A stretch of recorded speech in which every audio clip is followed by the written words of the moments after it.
ಎಲ್ರಿಗೂ ನಮಸ್ಕಾರ. ಜೈ ಗುರುದೇವ್. ಇವತ್ತು ನಾವು ಅಷ್ಟಾಂಗ ಯೋಗದ ಬಗ್ಗೆ ಪತಂಜಲಿ ಮಹರ್ಷಿಯವರು ಏನು ವ್ಯಾಖ್ಯಾನ ಮಾಡಿದ್ರೆ ಅದು ನೋಡೋಣ. ಸೊ 8 ಲಿಮ್ಸ್ ಆಫ್ ಯೋಗ ಅಂತ ಮೊದಲನೇ ಸೂತ್ರನೇ ಯೋಗಾಂಗ ಅನುಷ್ಠಾನಾತ್ ಅಶುದ್ಧಿ ಕ್ಷಯೇ ಜ್ಞಾನ ದೀಪ್ತಿ ವಿವೇಕ ಖ್ಯಾತೆ. ಯೋಗಾಂಗ ಅನುಷ್ಠಾನಾತ್ ಅಶುದ್ಧಿ ಕ್ಷಯೇ ಜ್ಞಾನ ದೀಪ್ತಿ ವಿವೇಕ ಖ್ಯಾತೆ ಹೇಳ್ತಾ ಇದ್ದೀನಿ. ಪುಸ್ತಕ ಓದೋರು ದಯವಿಟ್ಟು ಪುಸ್ತಕ ಓದ್ಬೇಡಿ, ಕೇಳಿಸ್ಕೊಂಬಿಡಿ. ಇಲ್ಲಾಂದ್ರೆ ಎರಡೂ ಕಂಪೇರ್ ಮಾಡಿಕೊಂಡು ಅಲ್ಲಿ ಮಿಸ್ ಮಾಡ್ತೀರಾ, ಇಲ್ಲಿ ಮಿಸ್ ಮಾಡ್ಕೊಂಡ್ಬಿಡ್ತೀರಾ. ಓಕೆನಾ? So I request you please close the book and afters you can read. ಬೇಡ ಅಂತ ಹೇಳ್ತಾ ಇಲ್ಲ. ಯಾ ಇಲ್ಲಾಂದ್ರೆ more of the logic is working rather than the real understanding ಆಗ್ತಾ ಇದೆಯಲ್ಲ. ಸೊ ಲಾಜಿಕಲ್ಲೇ ಸಿಕ್ಕಾಕೊಂಡ್ಬಿಡ್ತೀವಿ ಅದಕ್ಕೆ. ಸೊ ಏನ್ ಹೇಳ್ತಾ ಇದ್ದಾರೆ ಗುರುಗಳು ಅಂದ್ರೆ, ಈ ಅಷ್ಟಾಂಗ ಯೋಗವನ್ನ ನಾವು ಅಭ್ಯಾಸ ಮಾಡಕ್ ಶುರು ಮಾಡಿದ್ರೆ ಅದು ನಮ್ಮಲ್ಲಿರುವ ಕಲ್ಮಶಗಳನ್ನ ತೆಗೆಯುತ್ತೆ ಆಚೆ, ಮತ್ತೆ ಜ್ಞಾನದ ಬೆಳಕನ್ನು ತಗೊಂಡ್ಬರುತ್ತೆ ಆಚೆ, ಮತ್ತೆ ಒಂದು ವಿವೇಕ ತಗೊಂಡ್ಬರುತ್ತೆ ನಮ್ಗೆ. ಯಾವುದು ಒಳ್ಳೇದು ಕೆಟ್ಟದ್ದು, ಯಾವುದನ್ನು ಹಿಡ್ಕೊಬೇಕು, ಇರೋದು ಹಿಡ್ಕೊಬೇಕಾ, ಅಶಾಶ್ವತವಾಗಿರೋದನ್ನ ಬಿಡ್ಬೇಕು, ಯಾವುದನ್ನು ಬಿಡ್ಬೇಕು, ಈ ತಾರತಮ್ಯ ಅಂದ್ರೆ ಭೇದ ಇದೆಯಲ್ಲ, ಅದನ್ನ ವಿವೇಕ ಅಂತಾರೆ. ಗೊತ್ತಾಗ್ತಾ ಇದಲ್ಲ ಅದನ್ನ. ಆಮೇಲೆ ಆ distinction between seer and the scenery, ದೃಶ್ಯ ಯಾವುದು, ದ್ರಷ್ಟ ಯಾರು, ಇದು ತುಂಬಾ ತಿಳ್ಕೊಬೇಕು ನಾವು. ಇದೆಲ್ಲ ಡಿಸ್ಕ್ರಿಮಿನೇಷನ್ ಆ ವಿವೇಕದಲ್ಲಿ ತಗೊಂಡ್ಬರುತ್ತೆ. ಹೇಗೆ ಅಂದ್ರೆ ನೋಡಿ, ನಮ್ಮ ಮನುಷ್ಯನ ಒಂದು ಚೈತನ್ಯ ಏನಿದೆಲ್ಲ, ಆತ್ಮ, ಅದು ಒಂದು ಬೀಜದ ರೂಪದಲ್ಲಿ ಇರುತ್ತೆ ಒಳಗೆ. ಬೀಜ ಎಂದ್ರೇನು? ಆ ಬೀಜದ ಒಳಗೆ ಇವಾಗ ಯಾವುದೋ ಒಂದು ಮರದ ಬೀಜ, ಬೇವಿನ ಬೀಜ ಇದೆ ಅನ್ಕೊಳ್ಳಿ, ಮಾವಿನ ಹಣ್ಣಿನ ವಾಟೆ ಇದೆ ಅನ್ಕೊಳ್ಳಿ. ಅದು ಮಾವಿನ ಹಣ್ಣು ವಾಟೆ ಅಲ್ಲ, ಅದರಲ್ಲಿ ಎಷ್ಟೋ ಪಾಸಿಬಿಲಿಟೀಸ್ ಇದೆ. ಅದರಲ್ಲಿ ಏನು, ಅದರಲ್ಲಿ ಒಂದು ವೃಕ್ಷನೇ ಅಡಗಿದೆ, ಒಂದು ದೊಡ್ಡ ಮರ ಅಡಗಿದೆ. ವೃಕ್ಷ, ಕಾಂಡ, ದೊಡ್ಡ ದೊಡ್ಡ ಕಾಂಡ, ಬೇರುಗಳು, ಎಷ್ಟೋ ಎಲೆಗಳು, ಹೂವುಗಳು, ಹಣ್ಣುಗಳು, ಏನೋ ಇದೆಲ್ಲ ಒಂದು ಬೀಜದಲ್ಲಿ ಅಡಗಿರುತ್ತೆ. ಓಕೆ, ಅದೇ ತರ ನಮ್ಮ ಮನಸ್ಸು ಮಾನವನ ಮನಸ್ಸು ಕೂಡ ಅದೇ ತರನೇ, ಮನುಷ್ಯನ ಮನಸ್ಸು. ಹೇಗೆ ಒಂದು ಬೀಜಕ್ಕೆ ಸರಿಯಾದ ಮಣ್ಣು ಬೇಕು, ಅದಕ್ಕೆ ಸರಿಯಾದ ವಾತಾವರಣ ಕ್ರಿಯೇಟ್ ಮಾಡಬೇಕು, ಸರಿಯಾದ ರೀತಿಯಲ್ಲಿ ಸೂರ್ಯನ ಬೆಳಕು, ಗಾಳಿ, ನೀರು ಇದೆಲ್ಲ ಸಿಕ್ಕಿದಾಗ ಅದೇನಾಗುತ್ತೆ ಅಂದ್ರೆ ಮೊಳಕೆ ಹೊಡೆಯುತ್ತೆ, ಟಿಸ್ಲು ಹೊಡೆಯುತ್ತೆ ಅದು. ಆಮೇಲೆ ಸಂಪೂರ್ಣವಾಗಿ ವಿಕಸನವಾಗ್ತದೆ ಅದು. ಅದೇ ತರ ಮನುಷ್ಯನ ಒಂದು ಚೈತನ್ಯ, ನಮ್ಮ ಒಳಗಿನ ಚೈತನ್ಯ ಅದೇ ತರಾನೇ, ನಮ್ಮ ಮನಸ್ಸು ಕೂಡ ಅದೇ ತರಾನೇ. ಅದೇ ಹೇಳ್ತಾ ಇದ್ದಾರೆ ಗುರುಗಳಲ್ಲಿ. ನೋಡಿ, ಒಂದೊಂದ್ಸರಿ ಈ ಬೀಜ ಮೊಳಕೆ ಹೊಡೆಯೋದಿಲ್ಲ, ಹಾಗೇ ಇದ್ಬಿಟ್ಟಿರುತ್ತೆ ಎಷ್ಟೋ ವರ್ಷಗಳಿಗೆ. ಅದರೊಳಗೆ ಇದೆಲ್ಲ ಸಾಧ್ಯತೆಗಳು ಇರುತ್ತೆ, ಗಿಡವಾಗಿ, ಮರವಾಗಿ, ಅದರಲ್ಲಿ ಎಲೆಗಳು ಬಂದು, ಹೂವುಗಳು ಬಂದು, ಹಣ್ಣುಗಳು ಬರೋವರು, ಅಷ್ಟು ಪಾಸಿಬಿಲಿಟೀಸ್, ಅಷ್ಟು ಸಾಧ್ಯತೆ ಇದೆ ಬೀಜದಲ್ಲಿ. ಓಕೆ, ಸೊ ಯಾವಾಗ ಬೇಕಾದ್ರೂ ಅದು ಮೊಳಕೆ ಹೊಡಿಬಹುದು, ಇಮಿಡಿಯೇಟ್ ಆಗಿ ಕೂಡ ಆಗ್ಬೋದು. ಕೆಲವು ಸಮಯ ತಗೊಳುತ್ತೆ, ಕೆಲವು ಇಮಿಡಿಯೇಟ್ ಆಗಿ ಕೂಡ ಸ್ಪ್ರೌಟ್ ಅಂದ್ರೆ ಟಿಸ್ಲು ಹೊಡೆಯುತ್ತೆ. ಅದೇ ತರ ಮನುಷ್ಯನ ಒಂದು ಒಳಗಡೆ ಆ ಚೈತನ್ಯ ಅನ್ನುವ ಬೀಜ ಇದೆಯಲ್ಲ, ಏನು, ಯಾವಾಗ ಅದು ಮೊಳಕೆ ಹೊಡೆಯಕ್ಕೆ ಶುರುವಾಗತ್ತೋ ಅಲ್ಲಿ ವಿವೇಕ ಬರೋಕ್ಕೆ ಶುರುವಾಗುತ್ತೆ. ಯಾವುದು ವಿವೇಕ ಅಂದ್ರೆ ಏನು? The judgemental aspect of the intellect, ಬುದ್ಧಿಯ ವಿಚಕ್ಷಣಾ ಜ್ಞಾನ. ಯಾವುದು ಸರಿ, ಯಾವುದು ತಪ್ಪು, ಎಲ್ಲವನ್ನ ನಾವು ನೋಡಿ ಎಲ್ಲವನ್ನ ಜಡ್ಜ್ ಮಾಡ್ತೀವಿ. ಒಂದು ಹೋಟ್ಲ್ಗೆ ಹೋದ್ರೆ ಯಾವ್ದು ತಿನ್ಬೇಕು, ತಿನ್ಬಾರ್ದು, ಅರ್ಥ ಆಗ್ತಾ ಇದೆಯಲ್ಲ. ಒಂದು ಸ್ಕೂಟರ್ ತಗೊಬೇಕು ಅಂದ್ರೆ ಯಾವ್ದು ತಗೊಬೇಕು, ತಗೊಬಾರ್ದು. ಕೇಳಿಸ್ತಾ ಇದೆಯಾ? ಕಟ್ ಆಗ್ತಾ ಇದೆ, ನೆಟ್ವರ್ಕ್ ಅಂತ ಇದ್ದಾರೆ, ಕೇಳಿಸ್ತಾ ಇದೆಯಲ್ಲ? ಯಾ, ಹಾ. ಪ್ರತಿಯೊಂದು, ಒಂದು ಸಣ್ಣ ಒಂದು ಪೆನ್ ತಗೊಬೇಕು ಅಂದ್ರೂ ಒಂದು ಚಾಯ್ಸ್ ಮಾಡ್ತೀವಿ, ಇದು ಬೇಕಾ, ಇದು ಬೇಡವಾ. ಸೊ ಆ ತಾರತಮ್ಯದ ಬುದ್ಧಿ ಇದೆಯಲ್ಲ, ಅದು ವಿವೇಕ. ಓಕೆ, ಆಮೇಲೆ ಜ್ಞಾನ, ಯಾವುದು ಸರಿಯಾದ ಜ್ಞಾನ, ಯಾವುದು ಒಳ್ಳೆಯದು, ಯಾವುದು ಕೆಟ್ಟದ್ದು, ಇದು ಸರಿಯಾದ, ಅದು ಜ್ಞಾನ, ವಿಸ್ಡಮ್ ಅಂತಾರೆ. ಸೊ ಜೀವನದಲ್ಲಿ ಆ ಒಂದು ಸ್ವಾತಂತ್ರ್ಯ ಬರೋದು ಹೇಗೆ ಅಂದ್ರೆ ವಿವೇಕದಿಂದ ಬರುತ್ತೆ. ಮಿಕ್ಕಿದ ಪ್ರಾಣಿಗಳಿಗೆಲ್ಲ ವಿವೇಕ ಅದೆಲ್ಲ ಇಲ್ಲ. ಮನುಷ್ಯನಿಗೆ ಮಾತ್ರನೇ ಈ ತಾರತಮ್ಯ, ಈ ಜ್ಞಾನ ಇರೋದು. ಅವೆಲ್ಲ ಪ್ರಾಣಿಗಳು ಈ ಪ್ರಪಂಚದಲ್ಲಿ, ಈ ಸೃಷ್ಟಿಯಲ್ಲಿರುವಂತ ಎಲ್ಲ ಜೀವಿಗಳು ಮನುಷ್ಯನನ್ನು ಬಿಟ್ಟು ಅವೆಲ್ಲ ಪ್ರಕೃತಿಯಿಂದ ನಿಯಂತ್ರಿಸಲ್ಪಟ್ಟಿದೆ. ಅದಕ್ಕೇನು ಅಷ್ಟು ಬುದ್ಧಿ ಇಲ್ಲ. ಅದಕ್ಕೆ ಅಂದ್ರೆ ಇದೇ ಬುದ್ಧಿ ಇದೆ, ಮನುಷ್ಯನಿಗಿದ್ದಷ್ಟು ಬುದ್ಧಿಯ ಒಂದು ಪ್ರಕಾಂಡತೆ ಅದಕ್ಕೆ ಅಷ್ಟಿರಲ್ಲ. ಮತ್ತೆ ಅದಕ್ಕೆ ತಾರತಮ್ಯನೂ ಕೂಡ ಬೇಕಾಗಿಲ್ಲ, ಸ್ವಾತಂತ್ರ್ಯನೂ ಬೇಕಾಗಿಲ್ಲ ಅದಕ್ಕೆ. ಅದಕ್ಕೆ ನೀವು ಪ್ರಾಣಿಗಳು ನೋಡಿ, ಯಾವುದೇ ರೀತಿಯ ಪ್ರಕೃತಿಯ ಒಂದು ರೂಲ್ಸ್ ಇದೆಯಲ್ಲ ಅದನ್ನ ಬ್ರೇಕ್ ಮಾಡಕ್ ಹೋಗಲ್ಲ. ಅರ್ಥ ಆಗ್ತಾ ಇದೆಯಲ್ಲ? ಇವೆಲ್ಲ ಮನುಷ್ಯನೇ ಮಾಡೋದು, ಮಾಡ್ತಾನೆ, ಮಾಡಿ ಅದರಿಂದ ಒದೆ ತಿಂತೀವಿ ನಾವು. ಸುಮ್ಮನೆ ಪ್ರಕೃತಿ ಸುಮ್ಮನೆ ಬಿಡುತ್ತೆ ನಮ್ಮನ್ನ, ಒಂದು ಟೈಮ್ವರೆಗೂ ನೋಡುತ್ತೆ, ಆಮೇಲೆ ಏನ್ ಮಾಡುತ್ತೆ ಅದ್ರ ಇದಾಗುತ್ತೆ ಹತ್ರ. ಸೊ ಅದಕ್ಕೆ ನಮ್ಮ ಮಾನವ ಚೈತನ್ಯ ಮತ್ತೆ ಮಾನವನ ಮನಸ್ಸಿದೆ ಅಲ್ಲ, ಅದಕ್ಕೊಂದು ಸ್ವಾತಂತ್ರ್ಯ ಇದೆ, ಮತ್ತೆ ಅದಕ್ಕೊಂದು ತಾರತಮ್ಯ, ಒಂದು ವಿವೇಕ ಕೊಟ್ಟಿದ್ದಾನೆ. ವಿವೇಕ ಮತ್ತೆ ವಿಜ್ಞಾನ ಎರಡು, ದ ನಾಲೆಡ್ಜ್ ಏನೋ. ಸೊ ಸೊ ಅದರಿಂದ ನಮಗೆ ನಮ್ಮ ಮನುಷ್ಯನ ಚೈತನ್ಯ ಮತ್ತೆ ಮನುಷ್ಯನ ಮನಸ್ಸಿದೆ ಅಲ್ಲ, ಇದನ್ನ ನಾವು ಬೆಳವಣಿಗೆ ಕಡೆಗೆ ತಗೊಂಡು ಹೋಗ್ಬೋದು ನಾವು. ಆದ್ರೆ ಇದು ನೋಡಿ, ಈ ಪ್ರಾಣಿಗಳನ್ನ ಗಮನಿಸಿದಾಗ, ಕೇಳಿಸ್ಕೊತಾ ಇದ್ದೀರಾ ಎಲ್ರು? Are you all with me? ಪ್ರಾಣಿಗಳು ಗಮನಿಸಿದಾಗ ಪ್ರಾಣಿಗಳಲ್ಲಿ ಕೆಲವೆಲ್ಲ ಓವರ್ ಆಗಿ ಮಾಡೋದಿಲ್ಲ, ಎಷ್ಟು ಬೇಕೋ ಬ್ಯಾಲೆನ್ಸ್ ಇರುತ್ತೆ ಪ್ರಾಣಿಗಳು. ಹೆಚ್ಚಾಗಿ ತಿನ್ನೋದಿಲ್ಲ ಪ್ರಾಣಿಗಳು, ಎಷ್ಟು ಬೇಕೋ ಅಷ್ಟೇ ತಿನ್ನತ್ತೆ. ನಮ್ಮ ತರ ಹುಡ್ಕೊಂಡು ಹೋಗಿ ತದ್ವಾ ತಿಂದು ಆಮೇಲೆ ಸಿಕ್ಕಿದ್ದು ಡೈಜೆಸ್ಟಿವ್ ಜೀರ್ಣ ಆಗೋದಿಕ್ಕೆ ಮೆಡಿಸಿನ್ ಹಾಕೊಳ್ಳೋದು ಆ ಥರ ಎಲ್ಲ ಮಾಡೋದಿಲ್ಲ, ಎಷ್ಟು ಬೇಕೋ ಅಷ್ಟೇ ತಿನ್ನತ್ತೆ. ಅಕಸ್ಮಾತ್ ಅದು ಮಾಡಿದ್ರೆ ಅದನ್ನು ಹುಚ್ಚು ಪ್ರಾಣಿ ಅಂತ ಕರೀತಾರೆ ಪ್ರಾಣಿಗಳಲ್ಲಿ, ಹೇಳ್ತಾರೆ ಅದು. ಮತ್ತೆ ಸಮಯಕ್ಕೆ ಸರಿಯಾಗಿ ತಿನ್ನತ್ತೆ, ಸಮಯಕ್ಕೆ ಸರಿಯಾಗಿ ವಿಶ್ರಾಂತಿ ಮಾಡುತ್ತೆ. ಮತ್ತೆ ಅದರದೇ ಆದ ಒಂದು ಸಮಯ ಇರುತ್ತೆ. ಪ್ರಾಣಿಗಳು ಕೂಡತ್ತಲ್ಲ, ಅದಕ್ಕೊಂದು ಟೈಮ್ ಇರುತ್ತೆ. ಆ ಟೈಮಲ್ಲೇ ಆ ಪ್ರಾಣಿಗಳು, ಎರಡು ಪ್ರಾಣಿಗಳು ಮಿಲನವಾಗ್ತದೆ. ಅದು ಕೂಡ ಏನೋ, ಯಾಕಂದ್ರೆ ಅದಕ್ಕೆ ಬೇರೆ ಚಾಯ್ಸ್ ಗೊತ್ತಿಲ್ಲ, ಅದಕ್ಕೆ ಜ್ಞಾನ ಇಲ್ಲ ಅಷ್ಟು ಹೆಚ್ಚಿಗೆ ಅದಕ್ಕೆ. ಆದ್ರೆ ಈ ಮನುಷ್ಯನಿಗೆ ಸ್ವಾತಂತ್ರ್ಯ ಜಾಸ್ತಿ, ಅವನು ಏನ್ ಬೇಕಾದ್ರೂ ಮಾಡ್ತಾನೆ, ಮತ್ತೆ ಸಿಕ್ಕಾಕೊಂಡ್ಬಿಡೋದು. ಅಲ್ಲಿ ವಿವೇಕ ಮತ್ತೆ ಜ್ಞಾನದ ಒಂದು ರೆಲೆವೆನ್ಸ್, ಒಂದು ಪ್ರಸ್ತುತತೆ ಅಲ್ಲಿ ಬರುತ್ತೆ ಅದು ಏನೋ. ಸೊ ಯಾವಾಗ ಸ್ವಾತಂತ್ರ್ಯ ಇದೆಯೋ ಅದ್ರ ಜೊತೆಗೆ ತಾರತಮ್ಯ ಕೂಡ, ಅಂದ್ರೆ ವಿವೇಕ ಕೂಡ ಇದೆ, ಅದ್ರ ಜೊತೆಗೆ ಜ್ಞಾನ ಕೂಡ ಇದೆ. ಬರೀ ಸ್ವಾತಂತ್ರ್ಯ ಕೊಡ್ಲಿಲ್ಲ ಪರಮಾತ್ಮ, ಅದ್ರ ಜೊತೆಗೆ ವಿವೇಕನೂ ಕೊಟ್ಟ, ಮತ್ತೆ ಜ್ಞಾನವನ್ನು ಕೂಡ ಕೊಟ್ಟ. ಇದನ್ನು ಉಪಯೋಗಿಸ್ಬೇಕು. ಸ್ವಾತಂತ್ರ್ಯ ಇದೆ ಅಂತ ತದ್ವ ಉಪಯೋಗಿಸಿದ್ರೆ, ಓಂ ನಮಃ Shiva, we have to face the consequence. ಅದರದ ಒಂದು ಇದನ್ನ ನಾವು ಅನುಭವಿಸ್ಬೇಕಾಗತ್ತೆ.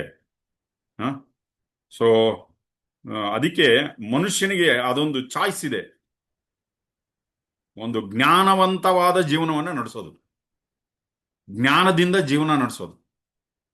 ತದ್ವ ನಡೆಸ್ಬೋದು. ತದ್ವ ನಡೆಸಿದ್ರೆ ಪ್ರಕೃತಿನೇ ಕಪಾಳಕ್ಕೆ ಬಂದ್ಬಿಡುತ್ತೆ ಒಂದೊಂದ್ಸರಿ. ನಮ್ಗೆ ಅರ್ಥ ಆಗ್ತಾ ಇದೆಯಲ್ಲ? ಮತ್ತೆ ಜ್ಞಾನಕ್ಕೆ ತಗೊಂಬಂದು ನಿಲ್ಸತ್ತೆ, ಬಟ್ ಅಷ್ಟೊತ್ತಿಗೆ ಒಂದಷ್ಟು ಡ್ಯಾಮೇಜ್ ಆಗಿರುತ್ತೆ. ಅರ್ಥ ಆಗ್ತಾ ಇದೆಯಲ್ಲ? ಅದಕ್ಕೆ ಸ್ವಾತಂತ್ರ್ಯವನ್ನ ಹೇಗೆ ಉಪಯೋಗಿಸ್ಕೊಬೇಕು, ವಿವೇಕ, ಅದಕ್ಕೆ ಮತ್ತೆ ಜ್ಞಾನ, ಇದಿಷ್ಟು ಜೊತೆ ಕೊಟ್ಟಿದ್ದಾನೆ ಪರಮಾತ್ಮ ನಮಗೆ. ಓಕೆ. ಸೊ ಮನುಷ್ಯ ಜೀವನದ ಒಂದು ವಿಶೇಷ ಏನಪ್ಪಾ ಅಂದ್ರೆ, ನಮಗೆ ಈ ವಿವೇಕ ಮತ್ತೆ ವಿಜ್ಞಾನ ಇದೆರಡನ್ನು ಕೊಟ್ಟಿದ್ದಾನೆ. ಇದನ್ನ ಹೇಗೆ ಬೆಳೆಸ್ಕೊಳ್ಳೋದು? ಈ ಒಳಗೆ ಈ ಒಂದು ಬೀಜವನ್ನ ಹೇಗೆ ನಾವು ಮೊಳಕೆ ಬಿಡೋಂಗೆ ಮಾಡೋದು?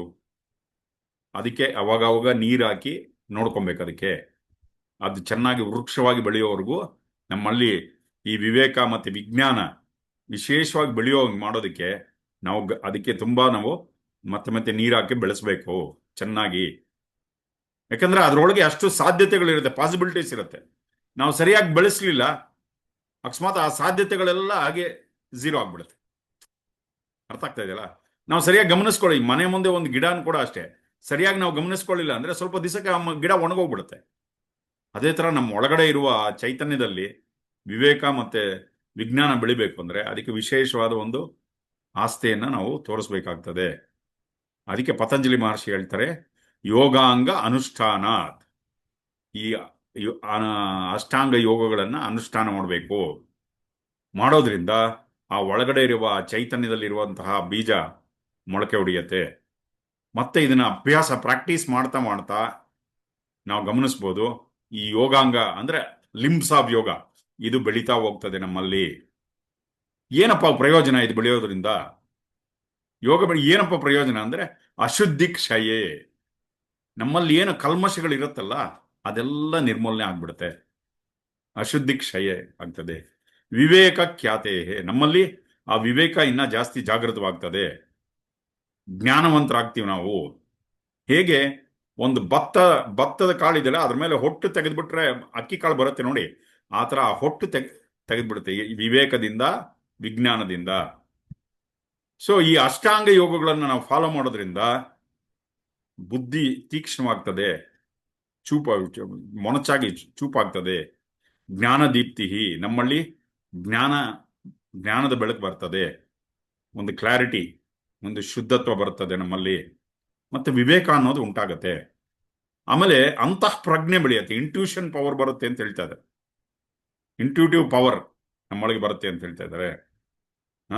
ಸೊ ಯಾವುದು ಈ ಅಷ್ಟಾಂಗ ಯೋಗಗಳು? ಯಾವುದು ಈ ಯೋಗಾಂಗಗಳು? ಯಾವುದಪ್ಪ ಇದು ಅಂತ ಕೇಳಿದ್ರೆ ಅದಕ್ಕೆ ಹೇಳ್ತಾ ಇದ್ದಾರೆ.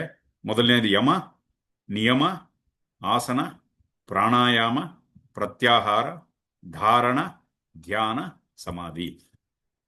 8 ಅಂಗಗಳಿದೆ. ಯಮ, ನಿಯಮಾಸನ, ಪ್ರಾಣಾಯಾಮ, ಪ್ರತ್ಯಾಹಾರ, ಧಾರಣ, ಧ್ಯಾನ, ಸಮಾಧಿ. ಇದು 8 ಅಂಗಗಳು, ಯೋಗದ 8 ಅಂಗಗಳು. ಅಂಗ ಅಂದ್ರೆ ಏನು? ಲಿಂಬ್ಸ್. ಕೈ ಒಂದು ಅಂಗ, ಕೈಗಳೊಂದು ಅಂಗ, ಕಾಲುಗಳು ಒಂದು ಅಂಗ, ಈ ತರ ಒಂದೊಂದು ಅಂಗ, ಕಿವಿ, ಕಣ್ಣು ಎಲ್ಲ ಒಂದು ಅಂಗಗಳಲ್ವಾ? ಹೇಗೆ ಶರೀರದಲ್ಲಿ ಇದೆಯೋ ಅದೇ ತರ ಯೋಗದಲ್ಲಿ 8 ಅಂಗಗಳಿದೆ. ಯಮ, ನಿಯಮ, ಆಸನ, ಪ್ರಾಣಾಯಾಮ, ಪ್ರತ್ಯಾಹಾರ, ಧಾರಣ, ಧ್ಯಾನ, ಸಮಾಧಿ. ಇದು ಅಷ್ಟಾಂಗಾನಿ. ಏನಪ್ಪ ಇದು? ಯಮ ಅಂದ್ರೆ ಏನು? ಸಮಾಜದಲ್ಲಿ ನಾವು ಯಾವ ತರ ಇರಬೇಕು, ಸೋಷಿಯಲ್ ಕಂಡಕ್ಟ್. ಅರ್ಥ ಆಗ್ತಾ ಇದೆಯಲ್ಲ? ಇದು ಯಾವ ತರ ಇರ್ಬೇಕು ನಾವು ನಮ್ಮ ಸುತ್ತಲೂ. ನಿಯಮ ಅಂದ್ರೆ ನಮ್ಮ ವೈಯಕ್ತಿಕವಾಗಿ ನಾವು ಯಾವ ನಿಯಮ ಪಾಲಿಸ್ಬೇಕು. ಯಮ ಬಂದು ಸಮಾಜದ ಜೊತೆ ಯಾವ ತರ ಇರಬೇಕು. ನಿಯಮ ಬಂದ್ರೆ ನಾವು ವೈಯಕ್ತಿಕವಾಗಿ ಯಾವ ತರ ನಿಯಮವನ್ನು ಪಾಲಿಸ್ಬೇಕು. ಆಸನ, ಶರೀರ ಯಾವ ತರ ಇಟ್ಕೊಬೇಕು, ಆಸನ ಯಾವ ತರ ಕುತ್ಕೊಬೇಕು, ಯಾವ ತರ ಏನು ಅದು ಶರೀರಕ್ಕೆ ಬಾಡಿ ಪಾಶ್ಚರ್ ಅಂತ ಹೇಳ್ತಾರೆ, ಶರೀರ ಅದಕ್ಕೆ ಸಂಬಂಧಪಟ್ಟಂಗೆ. ಮತ್ತೆ ಪ್ರಾಣಾಯಾಮ ಅಂದ್ರೆ ಗೊತ್ತು ನಮಗೆ, ಶ್ವಾಸವನ್ನ ಬಂಧಿಸೋದು. ಪ್ರಾಣಾಯಾಮ ಅಂದ್ರೆ ಕಂಟ್ರೋಲ್ ಮಾಡೋದು ಒಂದೇ ಅಲ್ಲ, ಶರೀರದ ಕಲ್ಲಿ ಎಲ್ಲಿ ಶಿಥಿಲವಾಗಿದೆಯೋ ಆ ಕಡೆ ಪ್ರಾಣಶಕ್ತಿಯನ್ನ ಸಂಚಾರ ಮಾಡೋಂಗೆ ಮಾಡ್ಕೊಳ್ಳೋದು ಅದು. ಆಮೇಲೆ ಯಮ, ನಿಯಮ, ಆಸನ, ಪ್ರಾಣಾಯಾಮ,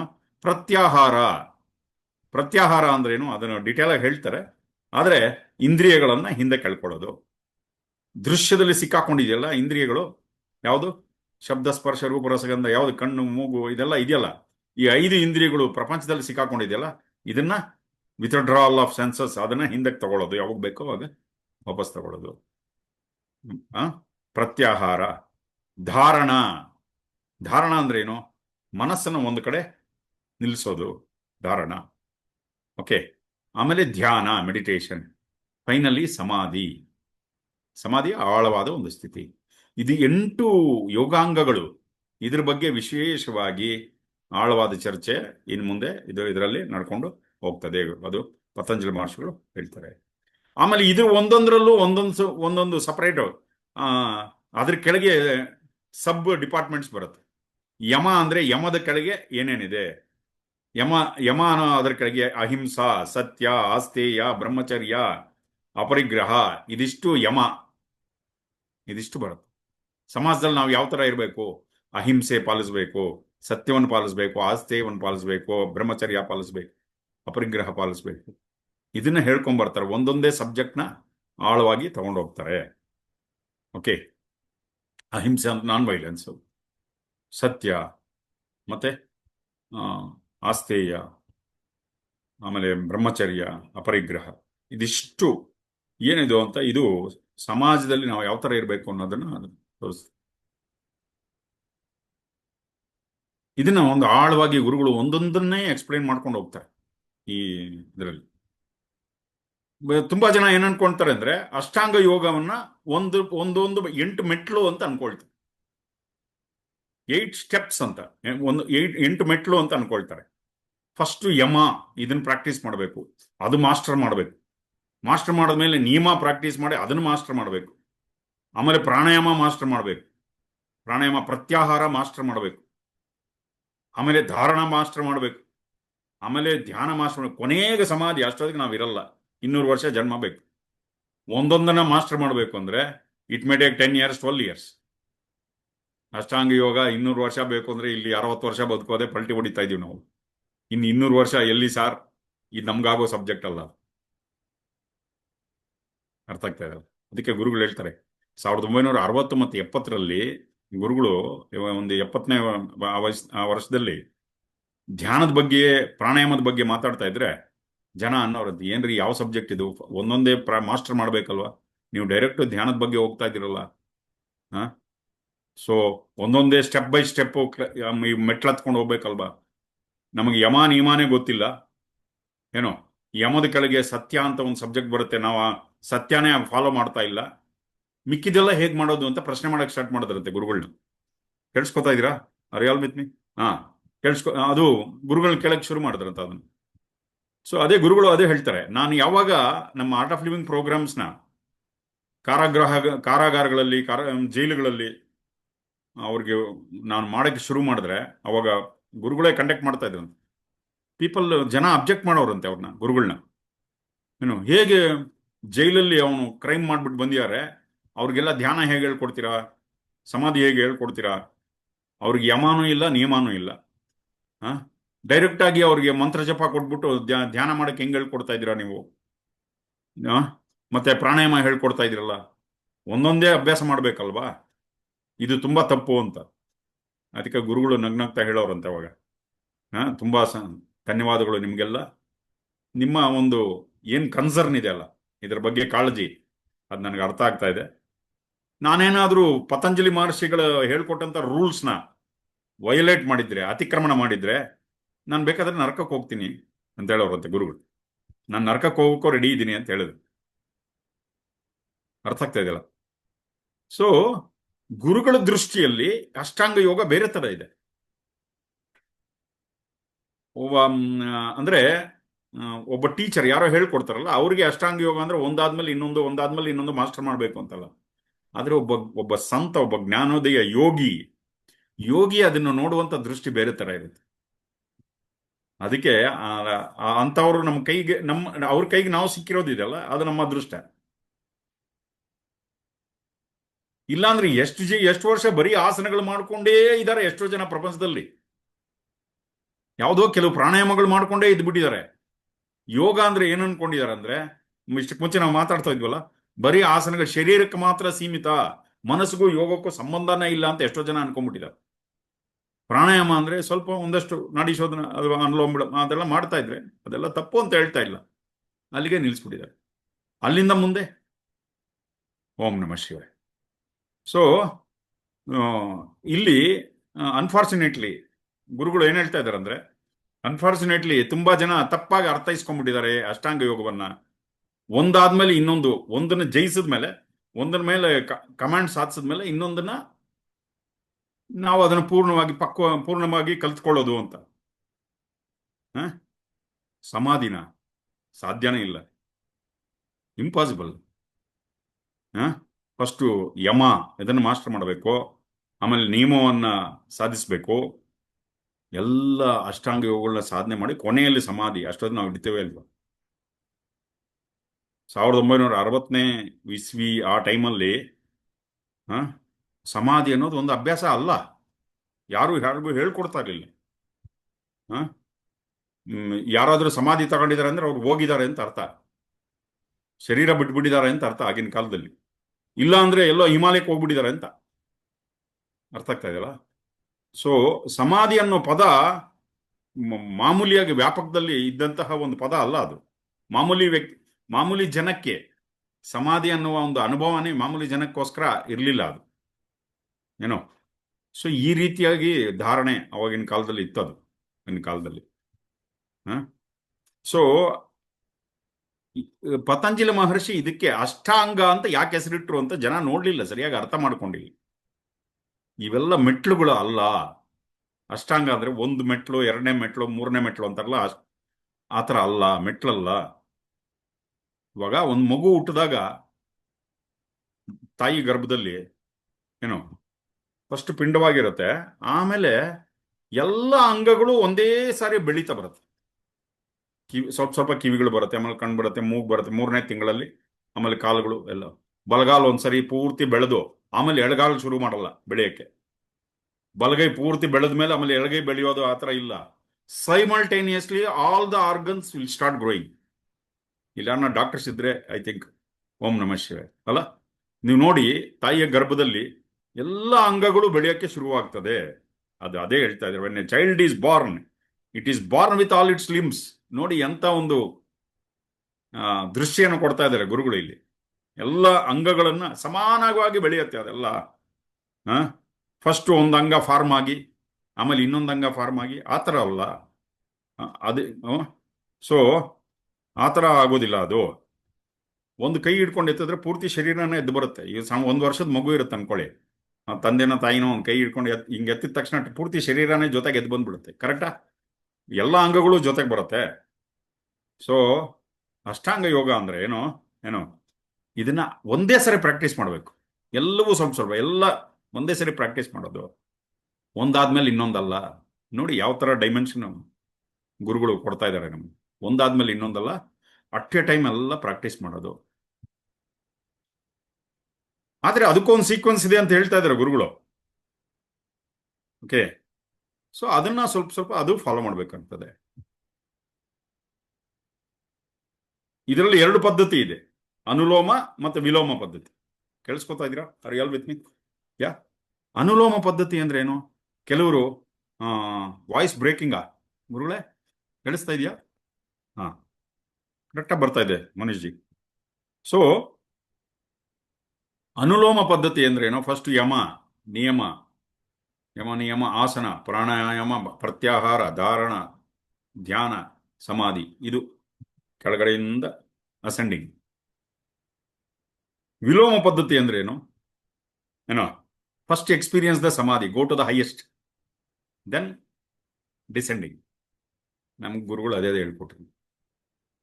ಈ ಹಸ್ ಗಿವನ್ ದ ಅಲ್ಟಿಮೇಟ್. ನಮಗೆ ಉತ್ಕೃಷ್ಟವಾಗಿರೋದು ಫಸ್ಟ್ ಕೊಟ್ಬಿಟ್ರು. ಸುದರ್ಶನ ಕ್ರಿಯೆ ಫಸ್ಟ್, ಸಮಾಧಿ ಅನುಭವಿಸು.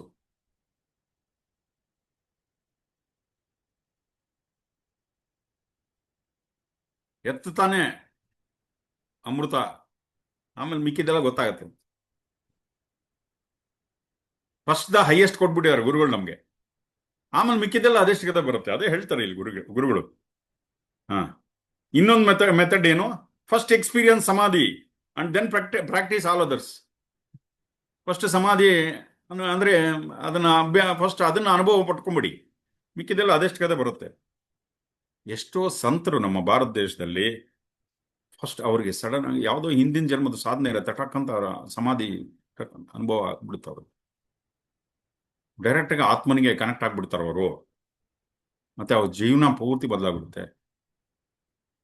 ಮಹರ್ಷಿ ವಾಲ್ಮೀಕಿ ಯಾವ ನಿಯಮಗಳನ್ನ ಸಾಧನೆ ಮಾಡಿದ್ರೆ ಹೇಳಿ? ಸಾಕ್ತಾ ಇದಲ್ಲ. ಒಂದೇ ಒಂದು ಇನ್ಸಿಡೆಂಟ್, ಒಂದೇ ಒಂದು, ಅವರು was in touch with is life, is being. ಅವ್ರ ಒಳಗಿನ ಚೈತನ್ಯದ ಜೊತೆ ಕನೆಕ್ಷನ್ ಬಂದ್ಬಿಟ್ರು ಅವ್ರು. ಅಂಗುಲಿಮಾಲ ಒಂದ್ಸರಿ ಆ ಬುದ್ಧ ಭಗವಾನರನ್ನ ಭೇಟಿ ಮಾಡಿದ ತಕ್ಷಣನೇ ಆ ಒಂದು ಸಮಾಧಿಯ ಒಂದು ಅನುಭವ ಬಂದ್ಬಿಡ್ತು ಅವ್ರಿಗೆ. ಅದು ಅವ್ರ ಜೀವನನೇ ಬದಲಾಯಿಸ್ಬಿಡ್ತು. ಇದು ಗುರುಗಳು ಹೇಳ್ತಾರೆ. ಎಷ್ಟೋ ಜೈಲುಗಳಲ್ಲಿ ಕೂಡ ಇದು ಆಗ್ತದೆ. ನಮ್ಮ ಆರ್ಟ್ ಆಫ್ ಲಿವಿಂಗ್ ಕೋರ್ಸಸ್ ಮಾಡಿದಾಗ ಅವ್ರಿಗೆ ಧ್ಯಾನ ಒಂದ್ಸರಿ ಸುದರ್ಶನ ಕ್ರಿಯೆ ಅನುಭವಿಸ್ಬಿಟ್ರೆ, ಆಮೇಲೆ ಕೆಲವ್ರು ಬಂದು ಹೇಳಿದ್ದಾರೆ, ನಾನು ಜೈಲಲ್ಲಿ ಇರೋದಕ್ಕೆ ನೀವೇ ಕಾರಣ ಗುರೂಜಿ ಅಂತ ಯಾರೋ ಒಬ್ಬ ಹೇಳಿದ್ರು. ಯಾಕೆ ಅಂತ, ನನಗೆ ಈ ಜ್ಞಾನ ಮೊದಲೇ ಸಿಕ್ಕಿದ್ದೀರ ನಾನು ಜೈಲಿಗೆ ಬರ್ತಾ ಇರಲಿಲ್ಲ. ಅರ್ಥ ಆಗ್ತಾ ಇದಲ್ಲ? ಸೊ ಒಂದ್ಸರಿ ಇದ್ರ ರುಚಿ ನೋಡ್ಬಿಟ್ರೆ, ಧ್ಯಾನದ ರುಚಿ, ಜೀವನ ಬದಲಾಗುತ್ತೆ. ಜೀವನವನ್ನು ನೋಡುವಂತ ದೃಷ್ಟಿ ಬದಲಾಗ್ತದೆ. ಇಲ್ಲ ಅಂದ್ರೆ ಅವ್ರು ಫಸ್ಟ್ ಯಮ ಪ್ರಾಕ್ಟೀಸ್ ಮಾಡ್ಲಿ, ನಿಯಮ ಪ್ರಾಕ್ಟೀಸ್ ಮಾಡ್ಲಿ, ಅಹಿಂಸಾ, ಸತ್ಯ, ಆಸ್ತೇಯ ಇದೆಲ್ಲ ಫಾಲೋವರ್ ಮಾಡೋರ್ಗು ಇರ್ಲಿ ಅಂದ್ರೆ ಇಷ್ಟೊತ್ತಿಗೆ ನಾವು ಏನು ಸಾಧನೆ, ಯಾರೋ ಒಂದು 50-100 ಜನಕ್ಕೆ ಯೋಗಿಗಳನ್ನಾಗಿ ಮಾಡ್ಬೋದಾಗಿತ್ತೇನು. ಕೋಟ್ಯಾಂತರ ಜನ ಇನ್ನ ಇವತ್ತು ಅನುಭವಿಸ್ತಾರೆ ಪ್ರಪಂಚದಾದ್ಯಂತ. ಅರ್ಥ ಆಗ್ತಾ ಇದೆಯಲ್ಲ? ಸೊ ಇಲ್ಲಿ ಆ ಆ ಯಮ ಇದೆಯಲ್ಲ, ಅಂದ್ರೆ ಸೋಷಿಯಲ್ ಕಾಂಡಕ್ಟ್, ನಮ್ಮ ಸಾಮಾಜಿಕವಾಗಿ ನಮ್ಮ ಮೇಲೆ ನಾವು ಯಾವ ತರ ಇರಬೇಕು ಅನ್ನೋದನ್ನ, ಅದು ವಾಟ್ ಈಸ್ ಯಮ. ಆ ಯಮದ ಕೆಳಗೆ ಬರುವಂಥದ್ದು ಅಹಿಂಸಾ, ಸತ್ಯ, ಆಸ್ತೇಯ, ಬ್ರಹ್ಮಚರ್ಯ ಅಂಡ್ ಅಪರಿಗ್ರಹ. ಇದು ಯಮದ ಕೆಳಗೆ ಬರುವಂತ 5 ಉಪಯಮ, ಅದರಲ್ಲಿ ಬರುವಂಥದ್ದು. ಇದನ್ನ ಒಂದು ವ್ರತದ ರೀತಿಯಲ್ಲಿ ಫಾಲೋ ಮಾಡೋದು. ಮತ್ತೆ ಪ್ರಪಂಚದಾದ್ಯಂತ ಇದನ್ನ ಫಾಲೋ ಮಾಡ್ತಾ ಇದ್ದಾರೆ, ಪ್ರತಿಯೊಬ್ಬರು ಫಾಲೋ ಮಾಡ್ತಾ ಇರ್ತಾರೆ ಸ್ವಲ್ಪ ಸ್ವಲ್ಪವಾಗಿ. ಇವೆಲ್ಲ ಸಮಯಕ್ಕೆ ಅತೀತವಾಗಿರೋದು. ಪ್ರತಿಯೊಬ್ಬರೂ ಇದನ್ನ ಫಾಲೋ ಮಾಡಬೇಕು ಅಂತ ಪತಂಜಲಿ ಮಹರ್ಷಿಗಳು ಹೇಳ್ತಾರೆ. ಜಾತಿ, ದೇಶ, ಕಾಲ, ಸಮಯ ಅನವಚ್ಛಿನ್ನ ಸಾರ್ವಭೌಮ ಮಹಾವ್ರತಂ. ಇದೆಲ್ಲ ಎಲ್ಲ ಪ್ರತಿಯೊಂದು ಜಾಗದಲ್ಲೂ ಇದನ್ನ ಫಾಲೋ ಮಾಡ್ತಾ ಇದ್ದಾರೆ. ಇದು ನಮ್ಮನ್ನ ಮಾಮೂಲಿ ಮನುಷ್ಯನನ್ನಾಗಿ ಮಾಡುತ್ತೆ ಇದೆಲ್ಲ ಫಾಲೋ ಮಾಡಿದ್ರೆ. ಈವನ್ ಪ್ರಾಣಿಗಳು ಕೂಡ ಅಹಿಂಸೆಯನ್ನು ಫಾಲೋ ಮಾಡುತ್ತೆ. ಇವಾಗ ದೊಡ್ಡ ಸಿಂಹ, ಹುಲಿ ಅವೆಲ್ಲ ಇದೆಯಲ್ಲ, ದಿನ ಬೆಳಗಾದ್ರೆ ಜಿಂಕೆಗಳನ್ನ ಸಾಯಿಸುವಂತ ಡ್ಯೂಟಿ ಇಟ್ಕೊಂಡಿಲ್ಲ ಅವೆಲ್ಲ. ದಿನ ಬೆಳಗಾದ್ರೆ ಯಾವುದೋ ಒಂದು ಪ್ರಾಣಿನ ಸಾಯಿಸ್ಬಿಡ್ಬೇಕು ಅನ್ನೋ ಡ್ಯೂಟಿ ತರ ಮಾಡಲ್ಲ. ಹಸಿವಾದಾಗ ಮಾತ್ರ ಅದು ಬೇಟೆ ಆಡುತ್ತೆ. ಇಲ್ಲಾಂದ್ರೆ ಮುಂದ್ಗಡೆ ಪ್ರಾಣಿ ಹೋಗ್ತಾ ಇದ್ರು ಅದ್ರ ದಂಟೆಗೆ ಹೋಗಲ್ಲ ಅದು. ಆ ರೀತಿಯಾದ ಅಹಿಂಸೆ ಫಾಲೋ ಅದು ಮಾಡ್ತಾ ಇದೆ. ಅದು ಜಸ್ಟ್ ಆ ಹಸಿವನ್ನ ತಣಿಸ್ಕೊಳ್ಳೋಕ್ಕೋಸ್ಕರ. ಇಲ್ಲಾಂದ್ರೆ ಅದು ಬೇಟೆ ಆಡೋದಿಲ್ಲ. ಅದು ನೋಡಿ, ಪ್ರಕೃತಿಯಲ್ಲೇ ಈ ಅಹಿಂಸೆ ಫಾಲೋ ಆಗ್ತಾ ಇದೆ. ಮನುಷ್ಯರು ಮಾತ್ರನೇ ಅಹಿಂಸೆ ಫಾಲೋ ಮಾಡ್ತಾ ಇಲ್ಲ. ಯಾಕಂದ್ರೆ ಅವ್ರು ನಾರ್ಮಲ್ ಅಲ್ವಲ್ಲ. ಒಳಗಡೆ ಕೋಪದಲ್ಲಿ ಒಳಗಡೆ ಆ ದ್ವೇಷ, ಕೋಪ, ಅದಕ್ಕೆ ಮಾನಸಿಕವಾಗಿ ರೋಗಗ್ರಸ್ತರಾಗ್ಬಿಟ್ಟಿದೀವಿ ನಾವು ಮನುಷ್ಯರು. ಅದು ಹೇಳ್ತಾ ಇದ್ದಾರೆ ಗುರುಗಳು. ಒಬ್ರನ್ನೊಬ್ರು ದೇವ್ರ ಹೆಸರಲ್ಲಿ ಸಾಯಿಸ್ಕೊಳ್ತೀವಿ, ಪ್ರೀತಿ ಹೆಸರಲ್ಲಿ ಸಾಯಿಸ್ಕೊಳ್ತಾರೆ. ಎಷ್ಟೋ ಬುದ್ಧಿಹೀನತೆಯಿಂದ ಹಿಂಸೆಯನ್ನು ಮಾಡ್ಕೊಳ್ತಾ ಇದೀವಿ ಇಲ್ಲಿ. ದೇಶದ ಹೆಸರಲ್ಲಿ, ಏನೋ ಧರ್ಮದ ಹೆಸರಲ್ಲಿ ಇದರಲ್ಲಿ ನಡೀತಾ ಇದೆ. ಯಾಕೆ? ವಿವೇಕದ ಕೊರತೆ, ವಿಜ್ಞಾನದ ಕೊರತೆ. ಒಬ್ಬ ಹಿಂಸಾತ್ಮಕ ಪ್ರವೃತ್ತಿ ಇರುವಂತ ಒಬ್ಬ ಮನುಷ್ಯ ಯಾರ ಮಾತನ್ನ ಕೇಳ್ತಾನ? ಅವನ್ ಕಿವಿಗೆ ಸೀಲ್ ಹಾಕೊಂಡ್ಬಿಟ್ಟಿರ್ತಾನೆ, ಬಾಗ್ಲ ಹಾಕೊಂಡ್ಬಿಟ್ಟಿರ್ತಾನೆ. ಕೇಳಿಸ್ಕೊತಾ ಇದೀರ? Are you all with me? So ಒಬ್ಬ ಹಿಂಸಾತ್ಮಕ ಪ್ರವೃತ್ತಿ ಇದ್ದಾಗ ಬುದ್ಧಿ ಕೆಲಸ ಮಾಡೋದಿಲ್ಲ. ಹಿಂಸೆ ಯಾಕೆ ಬರುತ್ತೆ ಅಂತ ಹೇಳ್ತಾ ಇದ್ದಾರೆ ಗುರುಗಳು. ಒಳಗಡೆ ಹತಾಶೆ ತುಂಬಿ ತುಂಬಿ ತುಂಬಿ ತುಂಬಿ ಅದರಿಂದ ಹಿಂಸೆ ಬರುತ್ತೆ. ಯಾವಾಗ ಹತಾಶೆ ತುಂಬ್ಕೊಂಡ್ಬಿಡುತ್ತೆ ನೋಡಿ, ಅವಾಗ ಎಷ್ಟೋ ಪ್ರಶ್ನೆಗಳು ಬರುತ್ತೆ ಒಳಗಡೆಯಿಂದ. ಆ ಪ್ರಶ್ನೆಗಳಿಗೆ ಉತ್ತರ ಸಿಗಲ್ಲ. ಅವಾಗ ಏನಾಗುತ್ತೆ ಅಂದ್ರೆ ವೈಲೆನ್ಸ್ ಸ್ಟಾರ್ಟ್ ಮಾಡ್ತಾರೆ, ಹಿಂಸೆ ಸ್ಟಾರ್ಟ್ ಮಾಡ್ತಾರೆ. ಅವಾಗ ಅವ್ರ ಸುತ್ತಲೂ ಒಂಥರ ಹಿಂಸಾ ಪ್ರವೃತ್ತಿನೇ ಬರುತ್ತೆ. ಆ ಥರದ ಒಬ್ಬ ವ್ಯಕ್ತಿ ಏನು ಹಿಂಸೆ ಮಾಡಲ್ಲ, ಅವನು ಒಳಗಡೆ ಕಾಯ್ತಾ ಇರ್ತಾನೆ. ಅವನು ಒಂದಷ್ಟು ಜನ ಸೇರ್ಕೊಂಡ್ಬಿಟ್ರೆ ಅವಾಗ ಹಿಂಸೆ ಮಾಡಕ್ ಸ್ಟಾರ್ಟ್ ಮಾಡ್ತಾರೆ. ಒಬ್ಬನೇ ವ್ಯಕ್ತಿ ಹಿಂಸೆ ಮಾಡೋದಿಲ್ಲ. ಈ ಕ್ರೌಡ್ ಸೇರುತ್ತೆ ನೋಡಿ, ಮಾಬ್ ಮೆಂಟಾಲಿಟಿ ಅಂತಾರೆ. ಆ ಮಾಬ್ ಮೆಂಟಾಲಿಟಿ ಸೇರಿದಾಗ, ಇನ್ನೊಬ್ಬರ ಜೊತೆ ಸೇರಿದಾಗ ಅವಾಗ ಏನಾಗತ್ತಂದ್ರೆ, ನೋಡ್ತೀವಲ್ಲ, 20-30 ಜನ ಸೇರಿ ಒಬ್ಬನ ಹೊಡೆದು ಸಾಯಿಸ್ತಾ ಇರ್ತಾರೆ. ಈ ಥರದ್ದು ಎಷ್ಟು ನಡೀತಾ ಇರುತ್ತೆ ನಾವು. ಸೊ ಅದಕ್ಕೆ ಈ ವಿವೇಕ ಯಾವಾಗ ಹುಟ್ಟತ್ತೋ ಅವಾಗ ಈ ಅಹಿಂಸೆ ಅನ್ನೋದು ಅದರದ ಒಂದು ವ್ರತವನ್ನ ತಗೊಬೇಕು ನಾವು. ಅವಾಗ ಅವನ ಜೀವನದಲ್ಲಿ ಆ ಮನುಷ್ಯ ಯಾರಿಗೂ ತೊಂದರೆ ಮಾಡಕ್ ಹೋಗೋದಿಲ್ಲ. ಓಕೆ. ಪ್ರಜ್ಞೆ ಇಲ್ಲದ ಸ್ಥಿತಿಯಲ್ಲಿ ನಾವು ಇನ್ನೊಬ್ಬರನ್ನ ನಾಶ ಮಾಡ್ತೀವಿ ಏನೋ. ಮತ್ತೆ ದಾರಿಯಲ್ಲಿ ನಡ್ಕೊಂಡು ಹೋಗುವಾಗ ಇರುವೆ ಮೇಲೆ ಹೆಜ್ಜೆ ಇಡ್ತೀವಿ, ಸಣ್ಣ ಸಣ್ಣ ಹುಳುಗಳ ಮೇಲೆಲ್ಲ ಹೆಜ್ಜೆ ಇಡ್ತೀವಿ. ಅದೆಷ್ಟಕ್ಕೆ ಅದು ಪ್ರಜ್ಞೆ ಇಲ್ಲದೆ ಸ್ಥಿತಿಯಲ್ಲಿ ಆಗೋದು ಸಹಜ. ಅದು ಯಾವುದೋ ಒಂದು ಸಣ್ಣ ಹುಳು ಮೇಲೋ ಉಪ್ಪೆ ಮೇಲೋ ಕಾಲಿಟ್ಬಿಟ್ಟು ಅದು ಸತ್ತೋಗೋದು ಅದು ಸಹಜ. ಅದು ಆದ್ರೆ ಅದ್ರ ಹಿಂದೆ ಉದ್ದೇಶ ಇಲ್ಲ ಸಾಯಿಸ್ಬೇಕು ಅಂತ. ಸೊ ಉದ್ದೇಶಪೂರ್ವಕವಾಗಿ ಮಾಡೋದಿದೆ ನೋಡಿ, ಅದು ಹಿಂಸೆ. ಉದ್ದೇಶಪೂರ್ವಕವಾಗಿ ಇನ್ನೊಬ್ಬರಿಗೆ ತೊಂದರೆ ಕೊಡೋದು, ಹಿಂಸೆ ಮಾಡೋದಿದೆಯಲ್ಲ. ಸೊ ಅದಕ್ಕೆ ಅದನ್ನ ಡ್ರಾಪ್ ಮಾಡೋದು, ಅದೇ ಅಹಿಂಸೆ. Dropping this intention for violence is ahimsa. ಆ ಒಂದು ಉದ್ದೇಶಪೂರ್ವಕವಾಗಿ ಇನ್ನೊಬ್ರಿಗೆ ತೊಂದರೆ ಕೊಡೋದು ಅಥವಾ ಅದು. ಸೊ ಇದಿಷ್ಟು ಇನ್ನ ಏನು ಯಮದಲ್ಲಿ ಬರೀ ಒಂದೇ ಸಬ್ಜೆಕ್ಟ್ ತಗೊಂಡಿದ್ದು ಇವಾಗ. ಇನ್ನ ಸತ್ಯ, ಆಸ್ತೇಯ, ಬ್ರಹ್ಮಚರ್ಯ ಅದೆಲ್ಲ ಇದೆ. ಅರ್ಥ ಆಗ್ತಾ ಇದ್ದಲ್ಲ? ಫಸ್ಟ್ ಇವಾಗ ಅಹಿಂಸೆ ಬಗ್ಗೆ ಮಾತ್ರ ಇದುವರೆಗೂ ಹೇಳಿದ್ದು. ಇದಾದ್ಮೇಲೆ ನಿಯಮನ ಕೂಡ ಟಚ್ ಮಾಡಿದ್ದಾರೆ ಇವತ್ತು. ಅದ್ ನೋಡೋಣ ಯಾವ್ದಪ್ಪ ನಿಯಮಗಳು. ಒಂದು, ಸಮಾಜದ ಜೊತೆ ನಾವು ಯಾವ ತರ ಇರಬೇಕು, ಇದು ಯಮ. ನಮ್ಮ ಜೊತೆ ನಾವು ಯಾವ ತರ ಇರಬೇಕು, ಅದು ನಿಯಮ. ಅದನ್ನ ಹೇಳ್ತಾರೆ. ಯಾವ್ದದು? ಶೌಚ, ಸಂತೋಷ, ತಪಸ್ವಾಧ್ಯಾಯ, ಈಶ್ವರ ಪ್ರಣಿಧಾನ. ಶೌಚ ಅಂದ್ರೆ ಏನು? ನಿಯಮದ ಕಡೆ ಕೆಳಗೆ ಬರುತ್ತೀವಲ್ಲ. ಅಷ್ಟಾಂಗ ಯೋಗದಲ್ಲಿ 2ನೇ ಸಬ್ಜೆಕ್ಟ್ ಇದು. ಯಮ ಆದ್ಮೇಲೆ ನಿಯಮ. ಅದ್ರ ಕಡೆ ಶೌಚ ಅಂದ್ರೆ ಏನು? ಶುದ್ಧತೆಯನ್ನು ಪಾಲಿಸುವಂಥದ್ದು, ಕ್ಲೀನ್ಲಿನೆಸ್. ಒಳಗೆ ಹೊರಗೆ. ಹೊರಗೆ ಅಂದ್ರೆ ಕ್ಲೀನಾಗಿ ಸ್ನಾನ ಗೀನ ಮಾಡೋದು, ಬ್ರಷ್ ಗೀಶ್ ಮಾಡೋದು ಕ್ಲೀನಾಗಿ. ಕೆಲವರು ಸ್ನಾನ ಮಾಡಿದ್ರೆ ಸೋಪ್ ಹಾಕಲ್ಲ. ಅರ್ಥ ಆಗ್ತಾ ಇದೆಲ್ಲ? ಅವ್ರದೇ ಆದ ಕೆಲವು ವಿಚಿತ್ರವಾದ ನಿಯಮಗಳು ಇಟ್ಕೊಂಡಿರ್ತಾರೆ ಕೆಲವರೆಲ್ಲ. ಆ ಥರ ಅಲ್ಲ, ಶುದ್ಧವಾಗಿ ಇಟ್ಕೊಳ್ಳೋದು. ಅದು ಶೌಚ. ಅಂತಃಶೌಚ ಅಂದ್ರೆ ಏನು? ಒಳಗೆ ಪ್ರಾಣಾಯಾಮ ಮಾಡಿದ್ರೆ ಆ ಪ್ರಾಣಮಯ ಕೋಶವನ್ನು ಕ್ಲೀನ್ ಮಾಡುತ್ತೆ. ಧ್ಯಾನ ಮಾಡಿದ್ರೆ ಮನಸ್ಸು ಶುದ್ಧವಾಗ್ತದೆ. ಇದಕ್ಕೆ ಪ್ಯೂರಿಟಿ, ಶೌಚ. ಸಂತೋಷ ಅಂದ್ರೆ ಏನು? ಕಂಟೆಂಟ್ಮೆಂಟ್. ಏನಿದೆ ಅದ್ರ ಜೊತೆ ತೃಪ್ತಿಯಾಗಿರೋದು, ಸಂತೋಷವಾಗಿರೋದು. ಮುಖ ಉದ್ದವಾಗಿಟ್ಕೊಂಡು ಅವರು ಸಂತೋಷವಾಗಿಲ್ಲ, ಸುತ್ತಲೂ ವಾತಾವರಣನು ಇನ್ನೊಬ್ಬರನ್ನ ಸಂತೋಷವಾಗಿರೋಕ್ಕೆ ಬಿಡೋದಿಲ್ಲ. ಮತ್ತು ಅವ್ರ ಸುತ್ತಲೂ ಇರೋರನ್ನು ಕಂಫರ್ಟ್ ಆಗಿ ಇಡೋದಿಲ್ಲ ಅವರು. ಓಕೆ, ಸಂತೋಷ. ಇದು ಇನ್ನೊಂದು ರೂಲ್ ಫಾಲೋ ಮಾಡಬೇಕಾಗಿರೋದು. ತಪಸ್ಸು ಅಂದ್ರೆ ಸ್ವಲ್ಪ ತಪಸ್ಸು ಅಂದ್ರೆ ನಮಗೆ ವಿರೋಧವಾಗಿ ಕೆಲವು ನಡೆದಾಗೆಲ್ಲ ಅದನ್ನ ತಡ್ಕೊಂಡು ಹೋಗ್ತಾ ಇರೋದು. ನಾವು ಅನ್ಕೊಂಡಂಗೆ ನಡಿಬೇಕು ಅಂತಿಲ್ಲ. ತಪಸ್ಸಂದ್ರೆ ಯಾವುದನ್ನ ನಾವು ಎಲ್ಲ ಚೆನ್ನಾಗಿದ್ದಾಗ ಅದು ತಪಸ್ಸಲ್ಲ. ಒಂದೊಂದ್ಸರಿ ವಿರೋಧವಾದ ಕೆಲವು ಕ್ಷಣಗಳು ಬರುತ್ತೆ, ನಮ್ಮ ಕೈಲಿ ತಡೆಯೋಕ್ಕಾಗಲ್ಲ. ಅದನ್ನ ಜೀರ್ಣ ಮಾಡ್ಕೊಳ್ಳೋದಿದೆಯಲ್ಲ. ಸೊ ಎಲ್ಲರೂ ನಮ್ಮನ್ನು ಹೊಗಳ್ತಾರೆ ಅಂತಿಲ್ಲ. ಕೆಲವರು ನಮ್ಗೆ ಅವಮಾನ ಕೂಡ ಮಾಡ್ಬೋದು. ಅದನ್ನು ನುಂಗಿಕೊಂಡು ಹಾಗೆ ಎಕ್ಸ್ಪ್ಲೋರ್ಡ್ ಆಗ್ದಿರ, ಅದೇ ಗುರುಗಳು ಹೇಳ್ತಾ ಇದ್ದಾರೆ, ಎಕ್ಸ್ಪ್ಲೋರ್ಡ್ ಹಾಗೆ ಅದನ್ನು ತಡ್ಕೊಂಡು ಹೋಗುವಂಥದ್ದು, ಅದೇ ತಪಸ್ಸು. ಸ್ವಾಧ್ಯಾಯ ಅಂದ್ರೆ ಇದೆಲ್ಲ ಲಾಸ್ಟ್ ವೀಕೆಲ್ಲ ಕೇಳಿದ್ದೀವಿ ನಾವು. ಸ್ವಾಧ್ಯಾಯ ಅಂದ್ರೆ ಏನು? ನಮ್ಮ ಮನಸ್ಸನ್ನು ಗಮನಿಸ್ಕೊಳ್ಳೋದು, ಉಸಿರನ್ನು ಗಮನಿಸ್ಕೊಳ್ಳೋದು, ಬರುವಂತಹ ಭಾವನೆಗಳನ್ನು ಗಮನಿಸೋದು. ಅರ್ಥ ಆಗ್ತಾ ಇದೆಯಲ್ಲ? ನಮ್ಮ ಪ್ರತಿಯೊಂದು ಉಸಿರನ್ನು ಗಮನಿಸ್ಕೊಳ್ತಾ ಇರೋದು, ಮನಸ್ಸಿನಲ್ಲಿ ಬಂದು ಹೋಗುವಂಥ ಆಲೋಚನೆಗಳು ಗಮನಿಸ್ತಾ ಇರೋದು, ಸಂವೇದನೆಗಳನ್ನು ಗಮನಿಸ್ತಾ ಇರೋದು, ಭಾವನೆಗಳನ್ನು ಗಮನಿಸ್ತಾ ಇರೋದು, ಇದೆಲ್ಲ ಸ್ವಾಧ್ಯಾಯದ ಕಡೆಗೆ ಬರುತ್ತೆ. ಈಶ್ವರ ಪ್ರಣಿಧಾನ ಏನು? ಆ ಪರಮಾತ್ಮನಿಗೆ ಸಮರ್ಪಣೆ, ಡಿವೋಷನ್, ಭಕ್ತಿ. ಇದಿಷ್ಟು ನಿಯಮದ ಕೆಳಗೆ ಬರುತ್ತೆ. ಓಕೆ, ಸೊ ಇವತ್ತು ನಾವೇನು ಯಮ ನಿಯಮ ಇದಿಷ್ಟು ಮಾತ್ರ ನೋಡಿದ್ವಿ. ಇನ್ನು ಮುಂದೆ ಇದನ್ನ ಇನ್ನೂ ಆಳವಾಗಿ ನೋಡ್ತೀವಿ, ಯಾಕಂದ್ರೆ ಇದೇ ಒಂದು 10 ದಿವಸ ಹಿಡಿಸುತ್ತೆ. ಓಕೆ. ಓಕೆ, ಜೈ Gurudev. Thank you for listening. ಓಂ ನಮಃ ಶಿವಾಯ.